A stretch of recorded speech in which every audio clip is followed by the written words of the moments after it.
On a cold autumn night in 1888, the streets of London were gripped by fear as a mysterious figure known only as Jack the Ripper committed a series of brutal killings that would go down in history as some of the evilest crimes ever committed.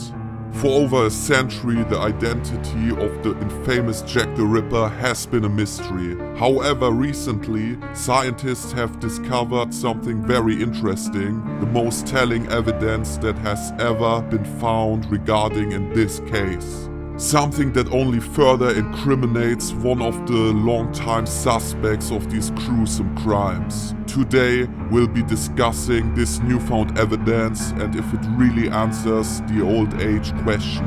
Who was Jack the Ripper? Is he finally unmasked? What up, guys? Captain Crime is back again with yet another horrifying mystery.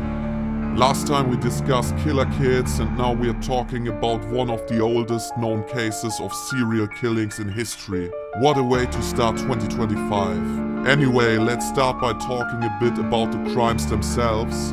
I know most people are probably familiar with the Jack the Ripper case by now, but it's always good to have a recap so we can really understand why scientists are so desperate to find this guy.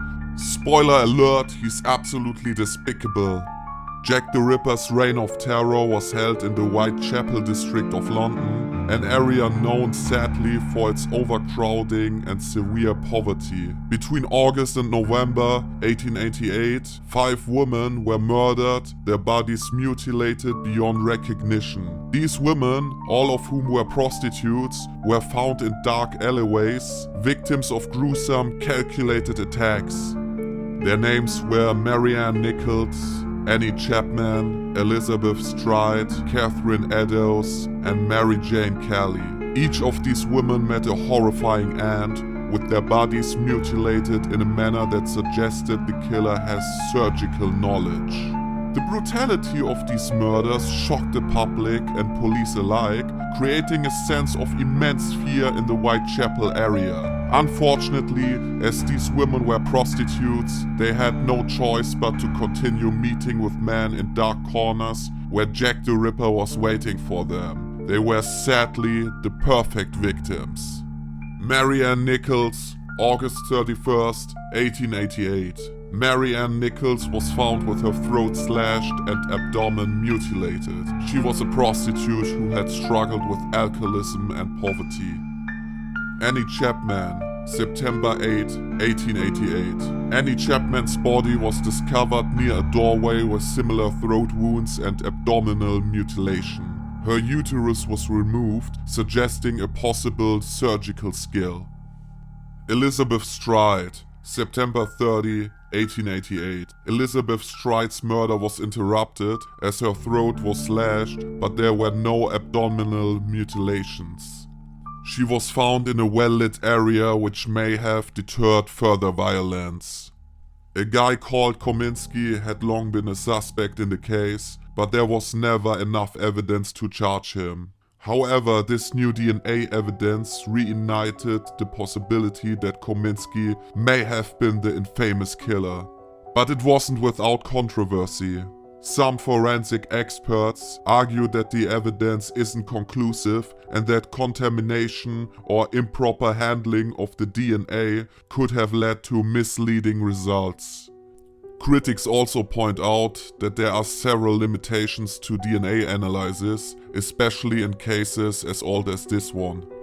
The sample used in the analysis came from a piece of cloth that had been stored for over a century, which means the DNA might not be entirely reliable. However, very recently scientists tested the DNA of living descendants of both the victims and Kominsky, finding that the DNA continues to match to that found on the shawl. Does this mean that Jack the Ripper has finally been unmasked? Is Kominsky Jack the Ripper? Kominsky the Ripper, so to say? Let's look at the other evidence besides DNA that made him a suspect initially. Eyewitness identification. One key piece of evidence is the testimony of a witness who claimed to have seen Kominsky near the scene of one of the murders. Although this evidence is disputed and not entirely reliable, it adds to the suspicion. Suspect list. Kominsky was one of the suspects named by the police at the time, with some reports suggesting he was known to have been mentally unstable and was often seen in areas where the murders took place.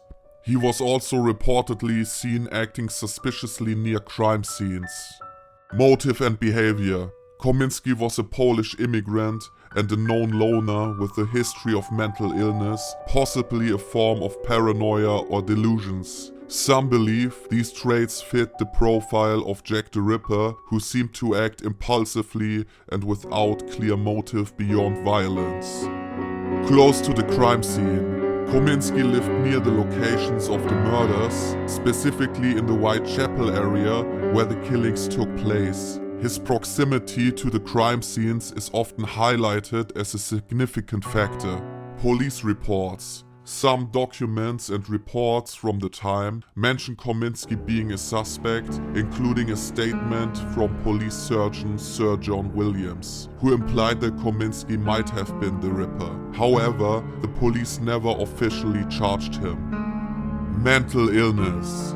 Kominsky was committed to an asylum in 1891, and some suggest that his erratic behavior and apparent inability to communicate may have been connected to the brutal nature of the murders.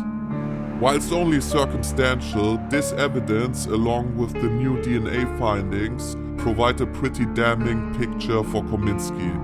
He was a troubled man who had very concerning and erratic behavior. He lived in Whitechapel and he was a barber, so he had easy access to the types of weapons used in these murders. Of course, we can't say it was him for certain. It's an incredibly old case and most of the evidence was not conserved in the way police have to protect evidence now. But what do we know for sure? Jack the Ripper was a brutal, calculating murderer who terrorized London in 1888. His killings were marked by an alarming level of precision and savagery.